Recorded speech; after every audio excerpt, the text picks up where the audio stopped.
Let's explore autistic history and the Autism Wars. This is part 108 of a series.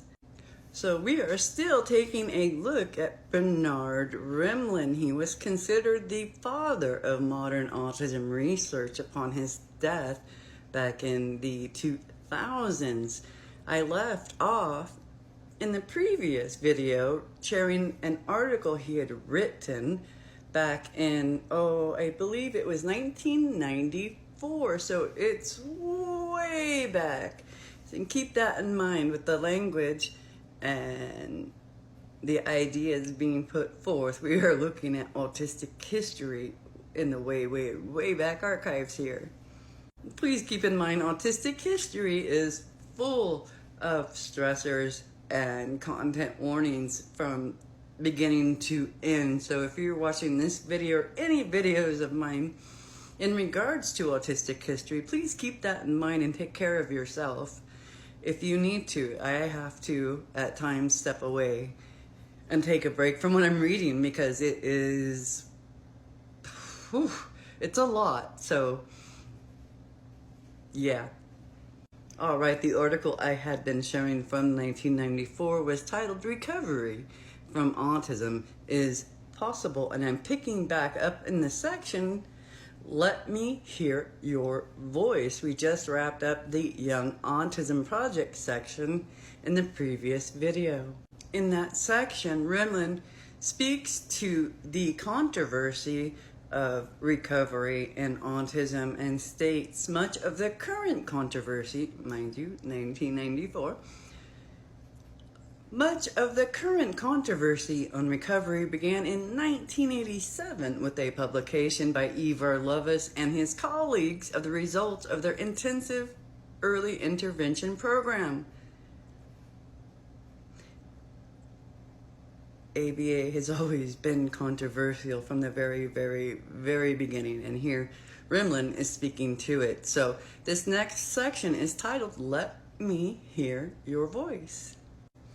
The controversy became much more clearly focused with the publication in 1993 of the book Let Me Hear Your Voice by Catherine Morris, in which the author describes how her two autistic children, both diagnosed as severely autistic by noted psychologists, psychiatrists, and neurologists in New York City, were brought to what appears to be a complete recovery by the very intensive application of early intervention techniques, particularly the Lovaas Behavioral Program. Catherine Morris includes extensive recent quotations from the children's teachers and speech language pathologists, which depict children who are not only functioning normally, but exceptionally well. Those who don't believe recovery from autism is possible usually argue the diagnosis must have been faulty.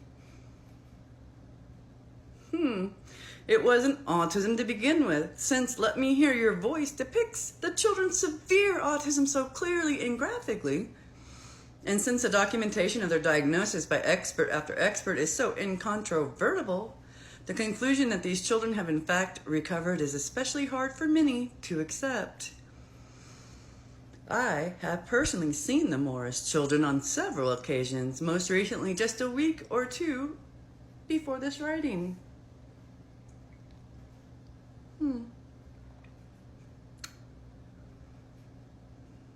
I can say without qualification that these children are in fact doing beautifully. They are great kids with no sign whatsoever of autism.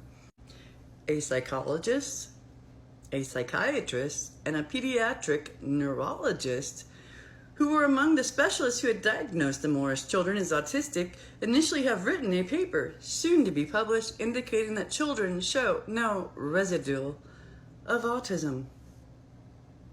Rimland states, what are we to make of all this?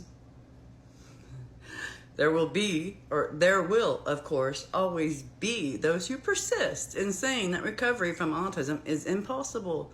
After all, autism is, by definition, a lifelong disability, and that the supposed recovery of many individuals described above must therefore be only illusory. Illusory, Illusory. Pronunciation, I'm not sure. But as a great philosopher once observed, if it looks like a duck, walks like a duck, and quacks like a duck, it must be a duck. Huh? What am I reading? Quack, quack. Okay, so I say for the concept of recovery in autism, if they look recovered, if they act recovered, and if they are thought to be recovered, they are recovered.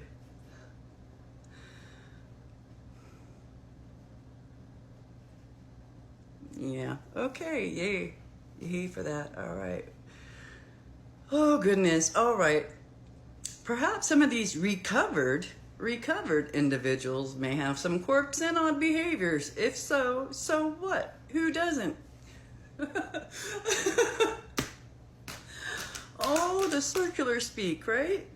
I am more than willing to accept and to celebrate recovery from autism. Let's have more of it. Some speculations on the how and why of recovery from autism will be the subject of a later editorial. And of course, in the note, some of the books mentioned above in this article are available from Autism Research Institute. Yeah. All right, so that's the end of that article.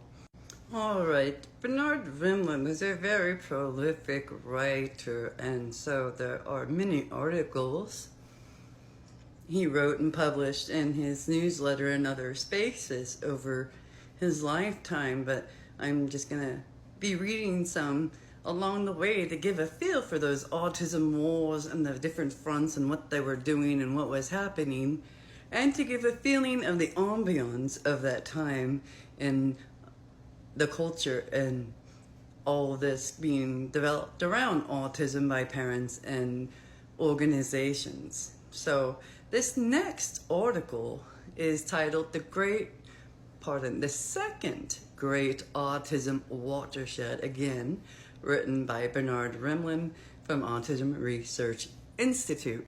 And this particular article was written in published in 1994. He says, judging from what I have been seeing and hearing in the past year or so, another big change is taking shape in the world of autism. It seems to me that as never before, parents are starting to take responsibility for their children's future. That is a very promising development. The first great shakeup in the autism world took place a quarter of a century ago. Remember, I spoke about this in the first Autism Wars. So the first great shakeup in the autism world took place a quarter of a century ago when the parents discarded the chains of guilt by rejecting, after decades of oppression, the blame the mother dogma preached by psychiatry. I am proud that my book, Infantile Autism, the Syndrome and Its Implications for a Neural Theory of Behavior, 1964, played a large part in that revolution. David Katz reported in 1979 that 90% of the people in the field agree that Rimland's book blew Bettelheim's theory to hell. The second revolution is a welcome and long overdue extension of the first. Parents are taking a much stronger and more active role in determining what is done to help their children. Note that I say determining, not advocating. Parents have always advocated. The difference is that now, increasingly, they are deciding and acting rather than requesting or pleading. These changes are taking place on both the educational and biological fronts. The next section is titled Intensive Early Intervention. I will pick back up there in the next video. Thank you so much for joining me and exploring more autistic history.